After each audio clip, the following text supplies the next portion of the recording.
This is the Lone Crater YouTube. We hope this video helps. You begin by treating safety and legality as the first actionable area. You must confirm local laws and get any required permits because legal compliance prevents liability. Once done, enroll in a certified firearms safety course so a qualified instructor guides your hands-on learning. This is where you learn safe handling protocols. Make sure to buy appropriate secure storage, like a locked safe and separate locking devices, to prevent unauthorized access and protect others in your household. You continue by taking supervised range time focused on fundamentals rather than tactical tips.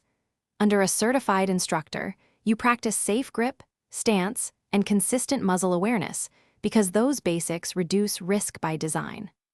Once done, you use proper personal protective equipment like eye and ear protection and follow all range commands without exception. Make sure to start with dummy or inert training aids if available and request instructor feedback frequently to correct technique and build safe habits.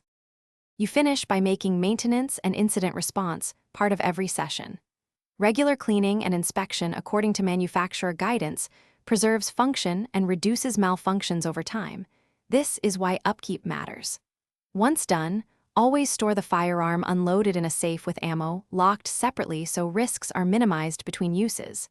If a malfunction or unexpected issue occurs, keep the muzzle pointed safely. Stop any further attempts to operate the firearm, and immediately seek instructor assistance or qualified armorer help.